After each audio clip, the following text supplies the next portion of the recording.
friends, welcome to Academic Study Center.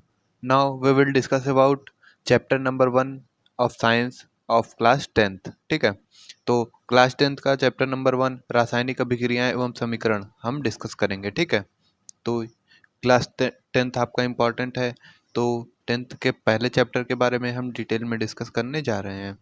तो शुरुआत करते हैं.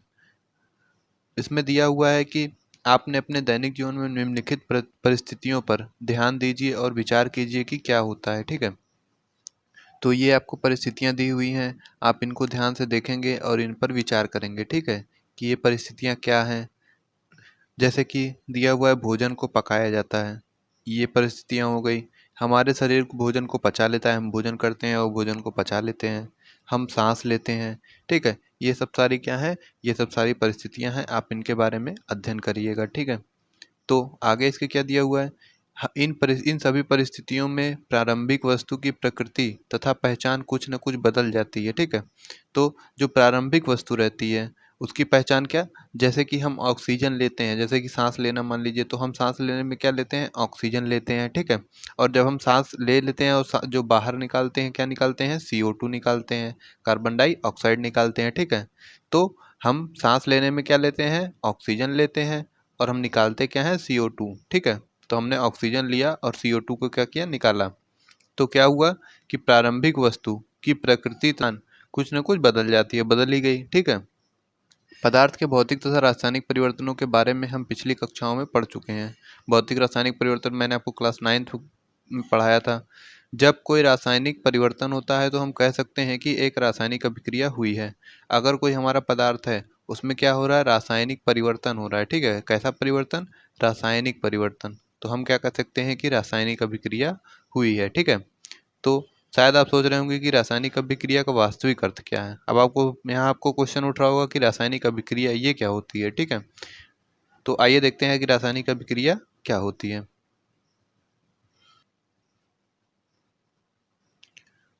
तो ऊपर आपको कुछ प्रयोग दिए गए हैं. ऊपर दिए गए तीनों क्रियाकलापों के आधार पर हम कह सकते हैं कि निम्न प्रेक्षण की सहायता से हम निर्धारित करते हैं कि एक रासायनिक अभिक्रिया हुई है. तो जब रासायनिक अभिक्रिया होंगी तो उनके क्या लक्षण होंगे, ये आपको दिया हुआ है. जो हमारी पदार्थ होगी उसकी अवस्था में क्या होगा, परिवर्तन हो जाएगा. ठीक है, अगर पदार्थ की अवस्था में क्या हो रहा है, परिवर्तन हो रहा है, तो हम क्या कह सकते हैं कि रासायनिक अभिक्रिया हुई है. ये क्या है, लक्षण है रासायनिक अभिक्रिया के होने का. ठीक है, उसके क्या होता है, उसके रंग में परिवर्तन हो जाता है. ठीक है, तो रंग में परिवर्तन हो गया. गैस का निष्कासन या उत्सर्जन, जैसे कि हमारा दो पदार्थ मान लीजिए आपस में मिल रहा है, तो इसमें क्या हो रहा है, इसमें अगर ये जब आपस में मिल रहे हैं तो इसमें क्या हो रहा है, कोई गैस का उत्सर्जन हो रहा है. ठीक है, तो कोई गैस हमारी क्या है, रिवॉल्व हो रही है, तो वो क्या हो जाएगा, वो हमारा हम मान लेंगे कि यहाँ रासायनिक अभिक्रिया हो रही है. उसके क्या हो, उसके तापमान में परिवर्तन हो जाए, उसके तापमान में, टेम्परेचर में चेंज हो जाए, तो हम क्या मानेंगे कि रासायनिक अभिक्रिया हो रही है. यदि हम अपने आसपास हो रहे परिवर्तनों को देखें तो पाएंगे कि हमारे चारों ओर विविध प्रकार की रासायनिक अभिक्रियाएं हो रही हैं. हमारे आसपास भी विभिन्न प्रकार की रासायनिक अभिक्रियाएं होती रहती हैं. इस अध्याय में हम विभिन्न प्रकार की रासायनिक अभिक्रियाएं और उनके प्रतीकात्मक निरूपण का अध्ययन करेंगे. करना है. तो अब हम क्या पढ़ लेते हैं, रासायनिक समीकरण. देखते हैं कि रासायनिक समीकरण क्या होता है. ठीक है, जब ऑक्सीजन की उपस्थिति में मैग्नीशियम रिबन का दहन होता है तो मैग्नीशियम ऑक्साइड में परिवर्तित हो जाता है.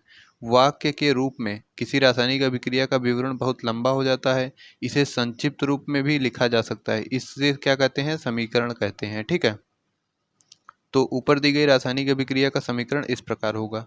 तो मैं आपको पहले सिंपल समझाता हूँ कि जैसे कि लिखा है 2+5=7, ये आपको लिखा हुआ है. ठीक है, तो अगर आप इसको वाक्य में कह रहे हैं कि हमने 2 में 5 को ऐड किया तो हमें क्या मिला, 7 मिला. ठीक है, ये आप पूरा सेंटेंस लिखेंगे. लेकिन हम अगर इसको एक लाइन में लिखना चाहें तो हमने क्या लिख दिया, 2+5=7, ये हमने लिख दिया.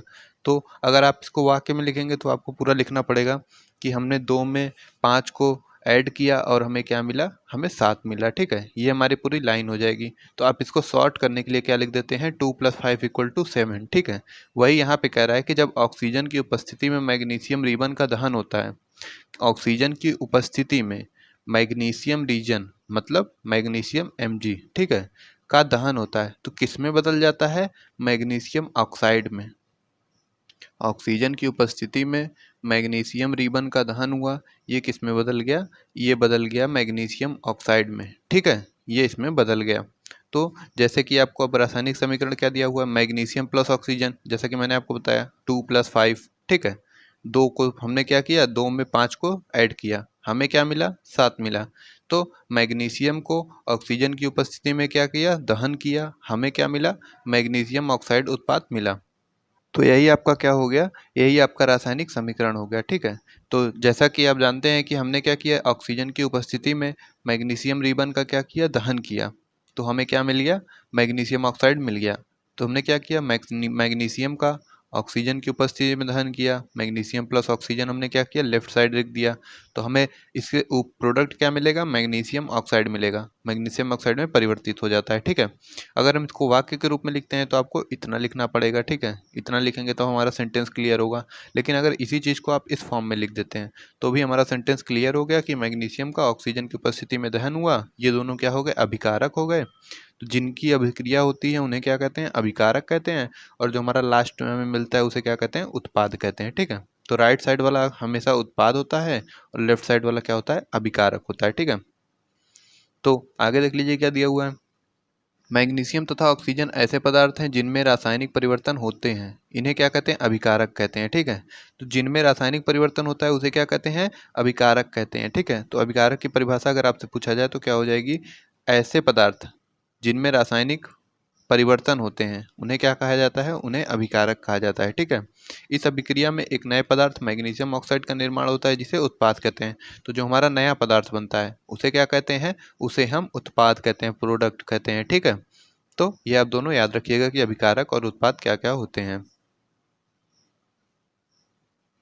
आगे देख लेते हैं। तो अब आगे देखते हैं, शब्द समीकरण में अभिकारकों के उत्पादों में परिवर्तन को उनके मध्य एक तीर के निशान द्वारा दर्शाया जाता है। अभिकारक के बीच योग का होता है, योग का चिन्ह लगाकर उन्हें बाईं ओर LHS लिखा जाता है। इसी प्रकार उत्पादों के बीच योग का चिन्ह लगाकर उसे RHS में लिखा जाता है। तीर का उत्पाद की ओर होना, जैसा कि आपको मैंने बताया कि मैग्नीशियम ऑक्सीजन की उपस्थिति में दहन हुआ, ये दोनों हमारे क्या हो गए, ये दोनों हमारे अभिकारक हो गए, ठीक है। तो जो एरो लगता है जैसे कि Mg हो गया प्लस O2, ठीक है, ये जो एरो लगता है ये एरो क्या करता है, ये एरो केमिकल रिएक्शन की डायरेक्शन को दर्शाता है कि हमारा केमिकल रिएक्शन इस डायरेक्शन में हो रहा है, ठीक है। और ये क्या होता है, एरो हमेशा किसकी तरफ होना चाहिए, एरो हमेशा उत्पाद की तरफ होना चाहिए, ठीक है। उत्पाद हमारा क्या बना हो जाता है, MgO बनता है, ठीक है, MgO, ये हमारा क्या हो गया, उत्पाद हो गया, ठीक है। तो जो एरो होता है ये केमिकल रिएक्शन की डायरेक्शन को शो करता है, ठीक है। और हमारा प्रोडक्ट क्या बनता है, प्रोडक्ट हमारा मैग्नीशियम ऑक्साइड बना, ठीक है। तो जो लास्ट में बनता है उसे क्या कहते हैं, प्रोडक्ट कहते हैं, जिसे हम किधर लिखते हैं, दाहिने साइड लिखते हैं। और लेफ्ट साइड हमारा क्या होता है, तीर के लेफ्ट साइड हमारा अभिकारक होता है, ठीक है, रिएक्टेंट होता है। अब हम देख लेते हैं रासायनिक समीकरण हम कैसे लिखते हैं। क्या रासायनिक समीकरण के निरूपण की इससे भी संक्षिप्त विधि है? तो शब्दों की जगह रासायनिक सूत्र का उपयोग करके रासायनिक समीकरणों को अधिक संक्षिप्त तथा उपयोगी बनाया जा सकता है। रासायनिक समीकरणों को किसी अभिक्रिया में यदि आप मैग्नीशियम ऑक्सीजन के ऑक्साइड के सूत्रों का, तो ये मैं आपको कब से बता रहा हूँ, ये क्या हो गए, ये और संक्षिप्त रूप हो गया। अगर हम इसको ऐसे लिखें कि मैग्नीशियम क्या किया प्लस ऑक्सीजन, अगर हम ऐसे लिखें तो भी हमारा क्या जा रहा था, वो लंबा जा रहा था, ठीक है। हम इनका क्या लिख रहे थे, नाम लिख रहे थे। अब हम क्या करते हैं, इसको और संक्षिप्त करने के लिए क्या यूज़ करते हैं, इसमें इसका सिंबल यूज़ कर लेते हैं। मैग्नीशियम का सिंबल जैसा कि आपको पता होगा, आपको 1 से 30 तक तो याद ही होंगे तत्व। तो मैग्नीशियम का सिंबल क्या हो जाता है, Mg हो जाता है। ऑक्सीजन का सिंबल हमारा O2 हो जाता है, ठीक है। तो ऑक्सीजन हो गया, तो हमने मैग्नीशियम की जगह क्या लिख दिया, Mg लिख दिया, प्लस ऑक्सीजन की जगह O2 लिख दिया। प्रोडक्ट क्या बन गया, मैग्नीशियम ऑक्साइड। तो मैग्नीशियम ऑक्साइड का रासायनिक सूत्र MgO हो गया, ठीक है। तो ये आपको और संक्षिप्त रूप हो गए, ठीक है। तीर के निशान के बाईं ओर तत्वों के परमाणुओं की संख्या गिनती कर उनकी तुलना करें। क्या दोनों ओर तत्वों के परमाणुओं की संख्या समान है? यदि हाँ तो समीकरण संतुष्ट है, यदि नहीं तो समीकरण असंतुलित है, क्योंकि समीकरण के दोनों ओर द्रव्यमान बराबर नहीं है। किसी अभिक्रिया का ऐसा समीकरण का ढांचा संतुलित समीकरण कहलाता है। इस प्रकार समीकरण को मैग्नीशियम के वायु में जलाना का ढांचा समीकरण है, ठीक है। तो अब आपको क्या दिया हुआ है, संतुलित और असंतुलित समीकरण। संतुलित समीकरण क्या होता है, जिनके दोनों तरफ तत्वों की जो संख्याएं हो वो क्या हो, वो समान हो, ठीक है। जैसे कि यहाँ पे 1 Mg है तो हमारे राइट साइड कितना mg है, 1 mg है, ठीक है, mg 1 है, मैग्नीशियम इधर भी 1 मैग्नीशियम। चलिए मैग्नीशियम तो आपका बैलेंस है, लेकिन यहाँ पे कितना ऑक्सीजन है, यहाँ पे ऑक्सीजन 2 है, यहाँ पे ऑक्सीजन कितना है, 1 है। ये जो नीचे लिखा होता है जैसे O2 लिखा है, O3 लिखा है, तो हम क्या मानते हैं, यहाँ 2 ऑक्सीजन है, यहाँ 3 ऑक्सीजन है। अगर ऐसे लिखा है 2O लिखा है, 2O मतलब भी कितना हो गया, 2 ऑक्सीजन हो गए, ठीक है। 2mg, 2mg मतलब ये भी 2mg, अगर यही लिख दें mg2 तो ये भी क्या हो गया, 2mg, ठीक है, मतलब 2 मैग्नीशियम। मैग्नीशियम तो एक है फिलहाल दोनों साइड, ये तो बैलेंस है। ऑक्सीजन क्या है हमारा, अनबैलेंस है, ठीक है, यहाँ पे 2 ऑक्सीजन, यहाँ पे 1 ऑक्सीजन, तो ये हमारा क्या हो गया, ये हमारा ढांचा समीकरण हो गया, और ये क्या हो गया, असंतुलित समीकरण है, ठीक है। दोनों तरफ हमारा बैलेंस नहीं है, ये हमारा अनबैलेंस इक्वेशन है, ठीक है। अगर इस इक्वेशन को हमें बैलेंस इक्वेशन में चेंज करना है तो हमें यहाँ पे क्या लगाना पड़ेगा, 2। जब यहाँ पे 2 हो जाएगा तो mg कितना हो गया, 2, और ऑक्सीजन कितना हो गया, 2। तो 2 जब होता है तो 2 का हम दोनों में क्या करते हैं, मल्टीप्लाई, जैसे कि 2 mg और क्या हो गया, 2 ऑक्सीजन, ठीक है। तो mg तो इधर एक ही है, तो अब क्या कर देते हैं, mg के आगे भी 2 लगा देते हैं, ठीक है। 2mg प्लस O2, ये क्या बनेगा, 2mgO। अब हमारा क्या हो गया समीकरण, balance, 2 mg 2 oxygen, 2 mg 2 oxygen, ठीक है, ये हमारा क्या हो गया, बैलेंस इक्वेशन हो गया। तो अब हम देख लेते हैं कि रासायनिक समीकरण का महत्व क्या होता है, ठीक है। तो रासायनिक समीकरण का हमारे क्या महत्व होता है, क्यों हम क्या अपने समीकरण को संतुलित करते हैं, ठीक है। तो संतुलित रासायनिक समीकरण का क्या महत्व होता है और हम अपने समीकरण को क्यों संतुलित करते हैं, ये आइए देख लेते हैं। तो आपको दिया हुआ है आपको द्रव्यमान संरक्षण का नियम स्मरण होगा, जिसका हमने कक्षा 9 में अध्ययन किया था, ठीक है। 9th क्लास में मैंने आपको क्या पढ़ाया था, द्रव्यमान संरक्षण का नियम, लॉ ऑफ मास कंजर्वेशन, ठीक है, ये मैंने आपको 9th में पढ़ाया था। तो अतः किसी रासायनिक अभिक्रिया में द्रव्यमान का ना है तो निर्माण होता है और न ही विनाश होता है, ठीक है। तो रासायनिक अभिक्रिया के दौरान किसी भी रासायनिक अभिक्रिया के उत्पाद के तत्वों का कुल द्रव्यमान अभिकारक के तत्वों के कुल द्रव्यमान के बराबर होता है। जितने अभिकारक के तत्वों का द्रव्यमान अभिक्रिया करेगा उतना ही उत्पाद के तत्वों का द्रव्यमान होगा, ठीक है। लेफ्ट साइड जितना द्रव्यमान होगा उत्पाद के अभिकारक के तत्वों का, उतना ही क्या होगा, उत्पाद के तत्वों का द्रव्यमान राइट साइड में होगा। तो इसीलिए क्या होता है कि हमें संतुलित रासायनिक समीकरण की आवश्यकता पड़ती है, ठीक है। दूसरे शब्दों में कैसे कह सकते हैं, रासायनिक अभिक्रिया के पहले एवं उसके पश्चात प्रत्येक तत्वों के परमाणुओं की संख्या समान रहती है, इसलिए हमें कंकाली समीकरण को संतुलित करना आवश्यक है, ठीक है। तो रासायनिक अभिक्रिया के पहले एवं पश्चात में क्या होता है, परमाणुओं की संख्या समान रहती है, ठीक है। इसीलिए हमें क्या करना पड़ता है, जो हमें ढांचा समीकरण प्राप्त होता है उसे हमें क्या करना पड़ता है, संतुलित करना पड़ता है, ठीक है। तो हम क्या करते हैं, अपने समीकरण को जो हमारा असंतुलित होता है उसे क्या करते हैं, संतुलित करते हैं। तो जैसे कि आपको एक समीकरण दिया है, जिंक प्लस सल्फ्यूरिक अम्ल, क्या बन रहा है, जिंक सल्फेट हमारा उत्पाद और हाइड्रोजन बन रहा है, ठीक है। Zn ठीक है, zinc sulphate, zinc plus sulphuric अम्ल, Zn प्लस H2SO4, ये हमारा क्या बन रहा है, ZnSO4 प्लस H2, ठीक है। तो जिंक को हम कैसे दिखाते हैं, Zn से, सल्फ्यूरिक अम्ल को हम कैसे दिखाते हैं, H2SO4 से। तो जिंक प्लस H2SO4 सल्फ्यूरिक अम्ल बन क्या रहा है, जिंक सल्फेट और हाइड्रोजन बन रहा है, ठीक है। तो जिंक सल्फेट और हाइड्रोजन बन गए। तो इस समीकरण को हम देखेंगे कि ये समीकरण हमारा बैलेंस है कि अनबैलेंस है, ठीक है। अगर अनबैलेंस होगा तो हम इसको बैलेंस करेंगे, अगर बैलेंस होगा तो ठीक है। तो हम कैसे चेक करते हैं, सबसे पहले हम देखते हैं Zn। तो हम अपने समीकरण में देखते हैं, ये हमारा समीकरण है, ठीक है। यहाँ से हम देखते हैं कि कितना हमारा कौन सा तत्व है, Zn कितना है, लेफ्ट साइड में Zn 1 है, ठीक है। लेफ्ट साइड में जिंक कितना है, 1 है। राइट साइड में कितना है, 1 है, जिंक बैलेंस है, ठीक है। अब हम देखते हैं हाइड्रोजन पे आ जाइए, लेफ्ट साइड में कितना है, 2 हाइड्रोजन, राइट साइड में कितना है, ये 2 हाइड्रोजन, ठीक है। ये भी हमारा क्या है, हाइड्रोजन भी बैलेंस है। अब देखते हैं सल्फर, सल्फर कितना है, लेफ्ट साइड में तो 1 है केवल ये वाला, और राइट साइड में भी क्या है, ये वाला, ठीक है, एक सल्फर भी है, तो सल्फर भी बैलेंस है। अब हम देखते हैं ऑक्सीजन, तो लेफ्ट साइड में कितना ऑक्सीजन है, 4 ऑक्सीजन, राइट साइड में कितना है, 4 ऑक्सीजन। तो ये हमारा भी क्या है, ये भी हमारा एक बैलेंस इक्वेशन है, ठीक है। तो लेफ्ट साइड में Zn कितना था, 1 था, राइट में भी 1 था, तो ये हमारा Zn भी बैलेंस था, हाइड्रोजन भी बैलेंस था, सल्फर भी बैलेंस है और ऑक्सीजन भी बैलेंस है। तो मिला के हम क्या कह सकते हैं कि ये इक्वेशन हमारा बैलेंस इक्वेशन है, ठीक है। तो जो हमारा नहीं बैलेंस होगा उसको हम इसी चैप्टर में बैलेंस करना सीखेंगे।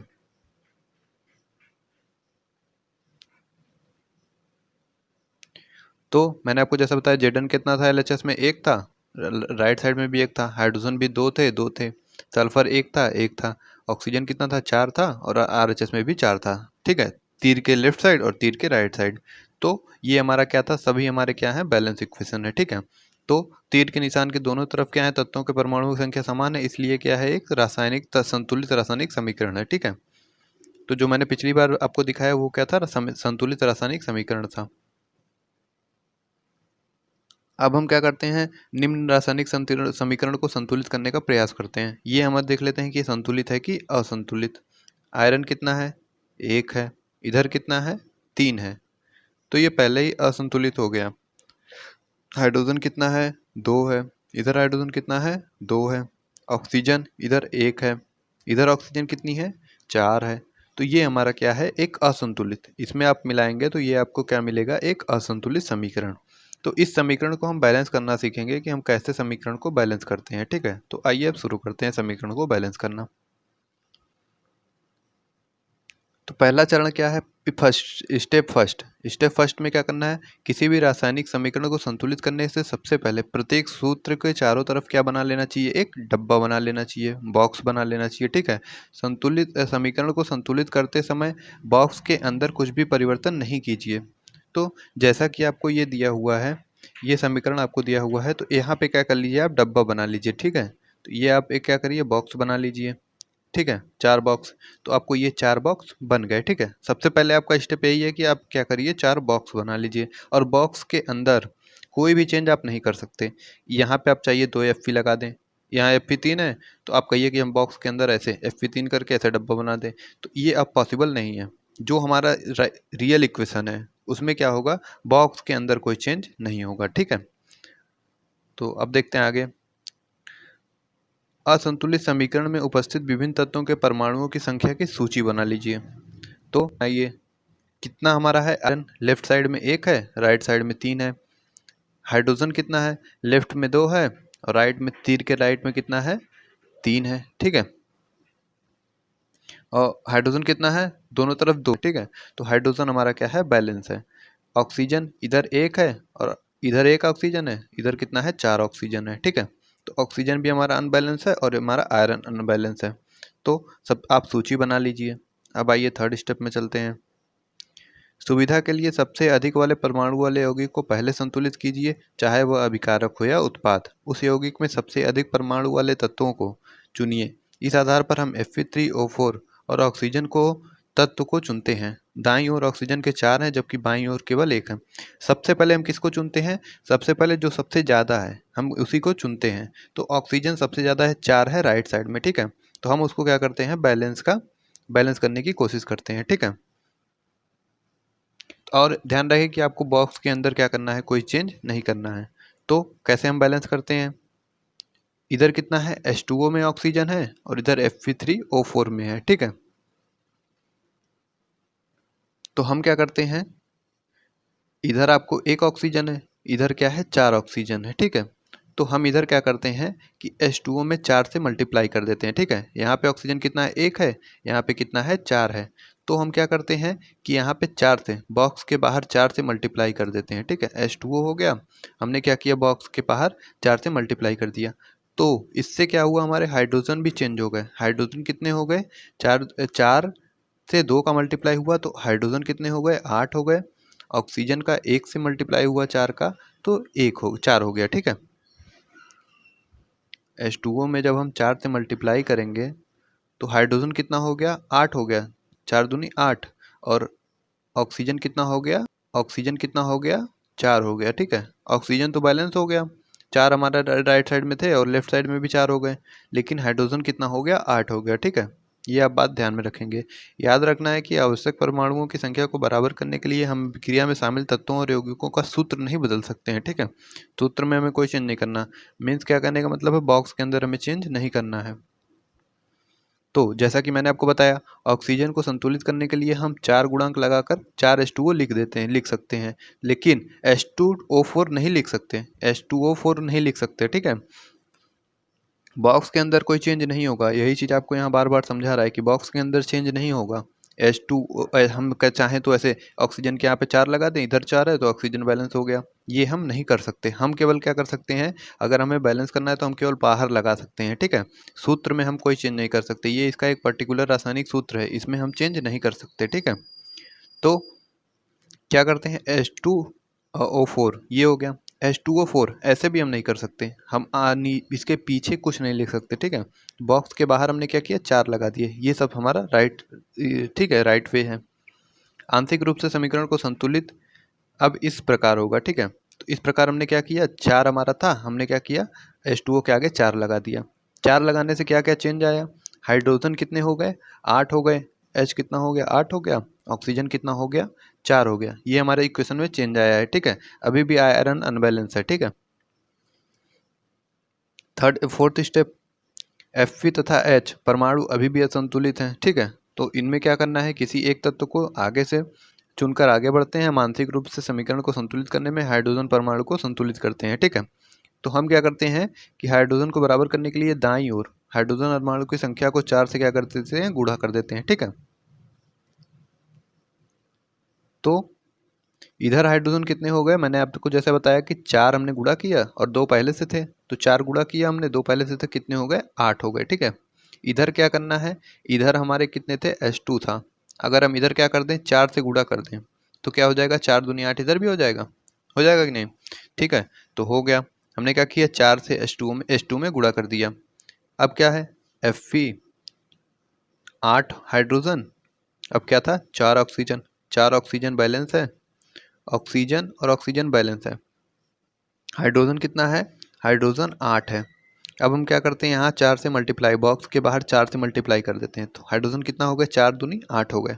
तो हाइड्रोजन भी बैलेंस हो गया, ऑक्सीजन भी बैलेंस हो गया, ये हमारे दोनों बैलेंस हो गए। अब हम क्या करते हैं, स्टेप 5, ऊपर दिए गए समीकरण की जांच कीजिए तथा तीसरा तत्व चुनकर लीजिए जो असंतुलित है। इस प्रकार लोहा एक आयरन क्या है, एक तत्व है जिसे संतुलित करना शेष है। तो इस साइड आयरन कितना है, 1 है, इस साइड आयरन कितना है, 3 है। तो हम क्या कर देते हैं, सीधे सीधे क्या कर देते हैं, 3 का मल्टीप्लाई, तो 1 यहाँ पे पहले से 1 था, तो 3 एक नम 3, तो यहाँ कितना है, आयरन हो गया, 3 हो गया। इधर कितना था, 3, तो इधर हमें कुछ नहीं करना है, इधर हमें क्या करना है, लेफ्ट साइड में केवल 3 का मल्टीप्लाई करना है, ठीक है। तो आयरन कितने हो गए, 3 हो गए। तो हमें क्या हुआ, ये बैलेंस इक्वेशन मिल गया, ठीक है। 3Fe plus 4H2O equal to Fe3O4 plus 4H2, ये हमें क्या मिला, बैलेंस इक्वेशन मिला, ठीक है। अंत में क्या करते हैं हम, अंत में इस समीकरण को समीकरण की जांच के लिए हम समीकरण के दोनों ओर तत्वों की परमाणुओं की संख्या का परिकलन करते हैं। हम गिनते हैं कि दोनों तरफ हमारे संतुलित हैं कि नहीं। तो दोनों तत्वों के परमाणुओं की संख्या बराबर, अतः यह समीकरण संतुलित है। दोनों तरफ क्या है, बराबर है, जैसा कि मैंने आपको गिन के बताया। तो क्या है, ये समीकरण हमारा संतुलित है। रासायनिक समीकरणों को संतुलित करने की इस विधि को क्या कहते हैं, हीट एंड ट्रायल विधि। तो हीट एंड ट्रायल विधि कहते हैं इसको, ठीक है, हीट एंड ट्रायल मेथड कहते हैं। तो क्योंकि यह सबसे छोटी पूर्णांक संख्या के गुणांक का उपयोग करके समीकरण को संतुलित करने का प्रयत्न करते हैं।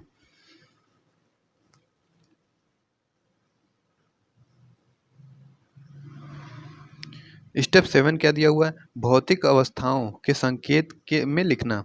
ऊपर के लिखे संतुलित समीकरण को क्या करते हैं कि सावधानी से जांच कीजिए, क्या इस समीकरण में हमें अभिकारकों तथा उत्पादों की भौतिक अवस्था क्या मतलब है, सॉलिड, लिक्विड और गैस, ठीक है। भौतिक अवस्था से हम यही समझते हैं कि जो हमारे अभिकारक हैं, जो हमारे उत्पाद हैं, वो सॉलिड में है, लिक्विड में है या गैस में है। भौतिक अवस्था मतलब यही होता है।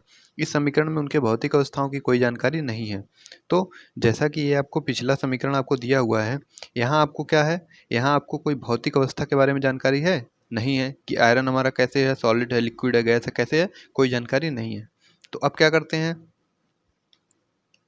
रासायनिक समीकरण को अधिक सूचनार्थपूर्ण बनाने के लिए अभिकारकों तथा उत्पादों के रासायनिक सूत्र में उनके क्या करते हैं, भौतिक अवस्थाओं को भी दर्शाया जाता है। अभिकारकों तथा उत्पादों के गैस, द्रव, गैस, जलीय, ठोस अवस्थाओं को, गैस को हम कैसे लिखते हैं, जी से लिखते हैं, लिक्विड को हम कैसे लिखते हैं, एल से लिखते हैं, और एक्वस को कैसे लिखते हैं, जलीय है, जलीय को कैसे लिखते हैं, एक्वस, और ठोस को कैसे लिखते हैं, तो सॉलिड होता है, सॉलिड का एस हो गया, ये हो गया ठोस। लिक्विड होता है, लिक्विड का एल हो गया, ठीक है। गैस का जी हो गया, और जली मतलब एक्वस, एक्वस का एक्यू हो गया। ठीक है, ये हम लिख देते हैं।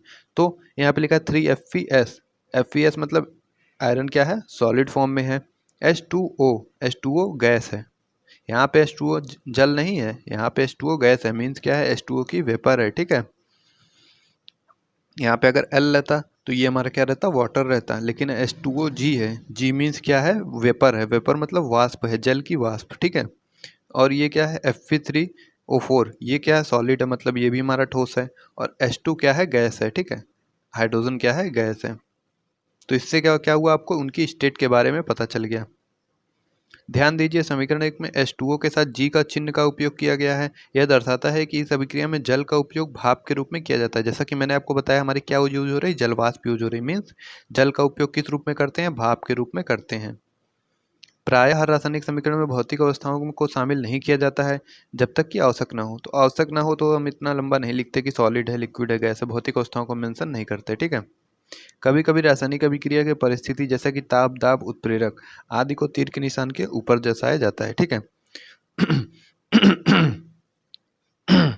अगर हमें क्या करना है, अब ये क्या करना है, CO क्या है, गैस है, कार्बन मोनोऑक्साइड हाइड्रोजन गैस है, इन दोनों का रिएक्शन हुआ तो क्या मिल गया, CH3OH, ये हमें क्या मिल गया, लिक्विड फॉर्म में मिल गया। ठीक है, अब क्या हुआ, CO2 एक्वस मतलब कार्बन डाइऑक्साइड का जलीय विलयन, H2O लिक्विड। ठीक है, तो ये क्या मिल गया, C6H12O6 एक्वस, O2 एक्वस और H2O लिक्विड। ठीक है, ये हमें मिल गया।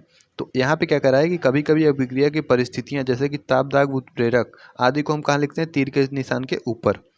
अगर हमें क्या करना है, अभिक्रिया में ताप, जैसे कि किसी अभिक्रिया को हमें गर्म करके करना है, तो ये होता है गर्म करने का चिन्ह। ठीक है, तीर के ऊपर हम ऐसे ट्रायंगल बना दें तो ये क्या होता है, गर्म करने का चिन्ह होता है।